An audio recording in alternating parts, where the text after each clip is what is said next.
guys, welcome to the Privateer Network. This video is going to be on suspension tuning.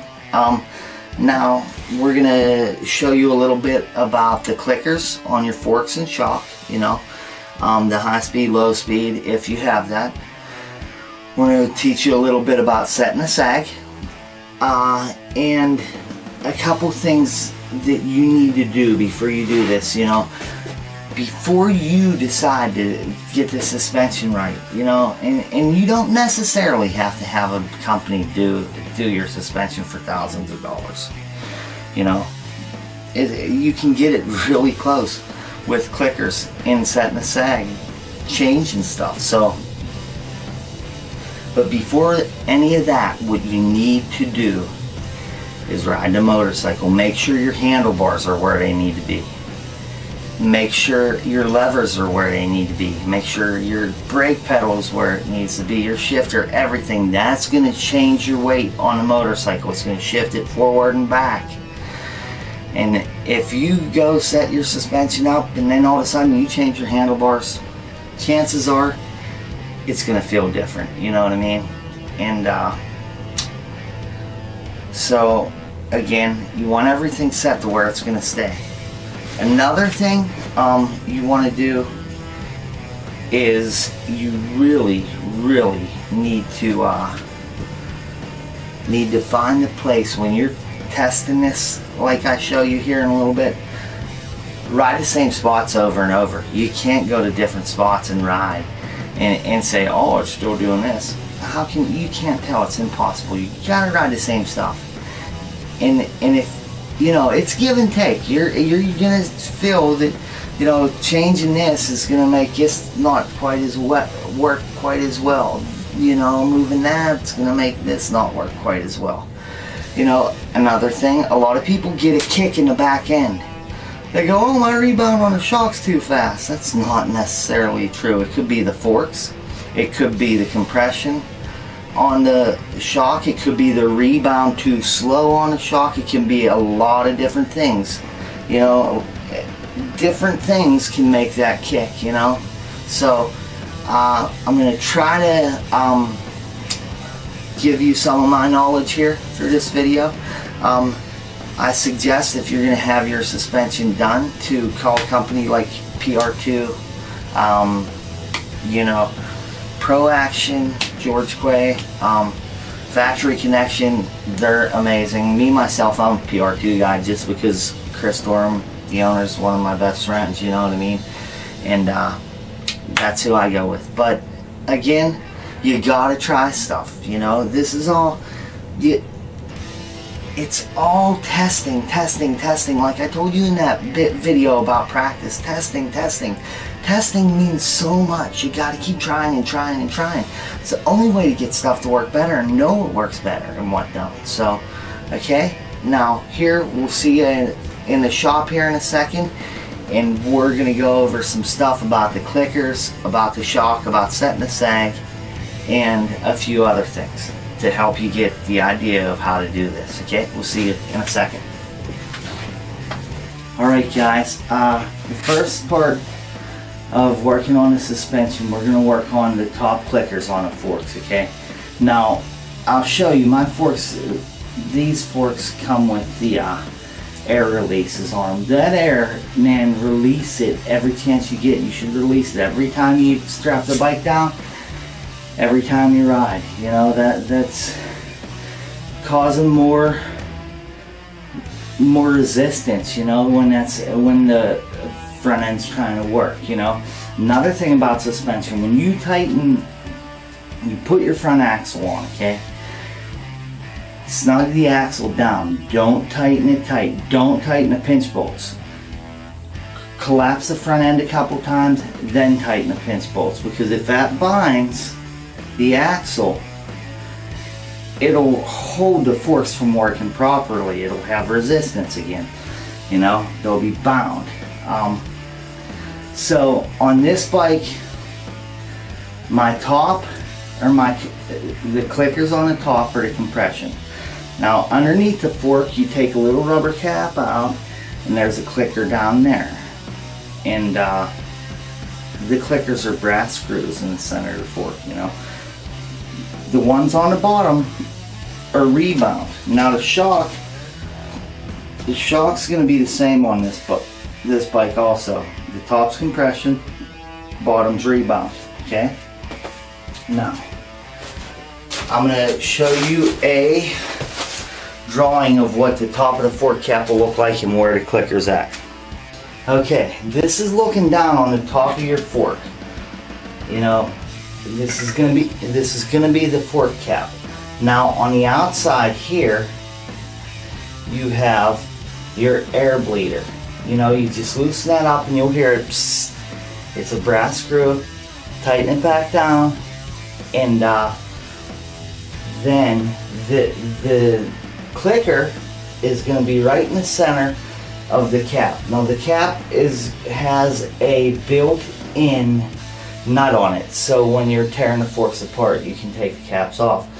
This screw here in the middle of the brass one, that's your clicker on the top of the fork. Some bikes it's going to be compression, some rebound, depending on Showa or Kayaba forks, you know.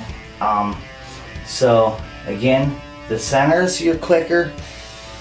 The offset screw is going to be your air screw, your bleed screw. And bleed those, man. It really helps, believe it or not. Okay, this is a view of the top of my fork. Like I said, we have the bleeder here that you just push on to let the air out. You can buy them at any local bike shop. Then in the center here, you have your clicker.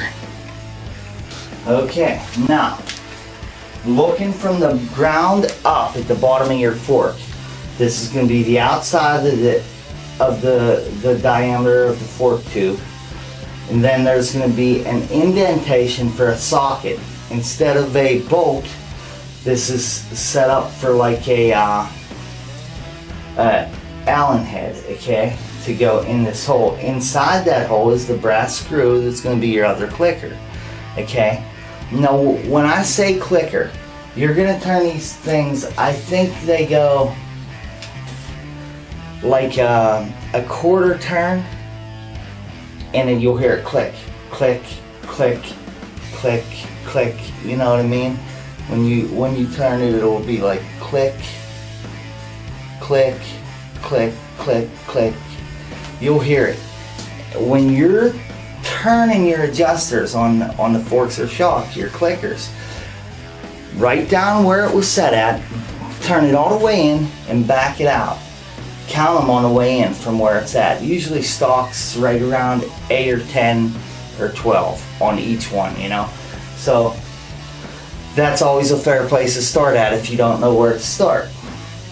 Now, when you find out where it's at, write it with a Sharpie or something on the body of the shock or on the side of the fork leg, and then, you know, go 2 clicks at a time on each fork, but only do the top first and then the bottom after that, or vice versa. You know, you don't want to turn 2 clicks in on the top on each leg and then 2 on the bottom on each leg. You won't know if it was compression or rebound that helped you. So you got to do that. Same with the shock, you know, work on the top first, and then once you get that feeling pretty good, then go mess with the bottom. And don't be afraid, you can put these back to stock really easy. You know, if you don't have a manual or something that tells you where it should be, call your local shop. They'll tell you where you need to be, you know, or look it up on Google. You know, I'm sure that it's all on there. You know, don't be afraid. Change it. You're going to feel the differences. You're going to feel what it does. But be careful, you know. Don't go out and ride like a maniac. Don't turn it like 5 clicks and then go out and ride like a maniac, like you're going to win practice or something, you know what I mean? Ride the section like I was saying earlier before we got started. Ride a section of track, the same straightaway with a bunch of bumps in it, over and over. Click them each on the forks. Click the tops each 2. Click, click, click, click. Go ride it. See what it feels like. You're going to feel the difference with 2 clicks. Sometimes 1 click you can't feel. Same with the shock. Do it over and over again. You know, it's testing that's going to help you.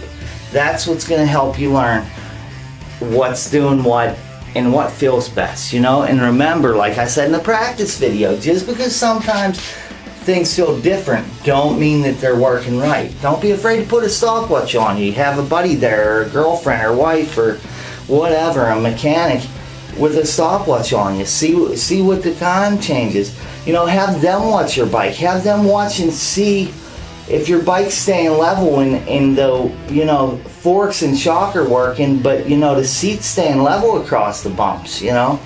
It's always a good thing to have a second opinion. Okay, now this is a takeoff shock that I have. I'm doing suspension for a neighbor on his Honda. So now this is going to be the top of our shock here. Okay, now this here is going to be your clicker. Okay, now this red nut on the outside of that is high speed, so that's gonna make a deeper, more drastic change. The high speed, the outer nut, I would say don't mess with it for now until you get the feel of how the suspension tuning works. Mess with the clicker. Then also what we're gonna have is on the bottom here is the other one. That's gonna be our other clicker. Okay, and like I said, same thing as we did with our forks. Just go a little at a time. Only do the top and then just the bottom. Don't do them both at the same time. You'll mess it all up, you know.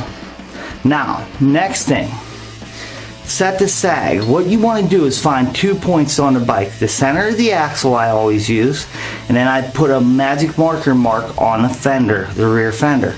I set the bike up on a bike stand so that the swing arm is completely released to full extension, and I measure it. Okay, now it's probably best to do millimeters. You can do inches also, either way. And what you want to do next is take the bike off the stand, sit on it in your gear, because your gear adds a lot of weight, and sit comfortably where you sit on the bike in the center, while you have a friend just balancing you, holding the handlebars or whatever, you know, not putting any weight on it or lifting any weight, just holding you from falling over. And bounce, relax, sit, and it'll squat every time just about in the same exact place. And measure from the center of the axle again to your magic marker mark. Now the difference should be, usually we run like 100 millimeters, something like that. You can refer to your owner's manual for this also, or 3 3/4 inches, you know, so something right in there.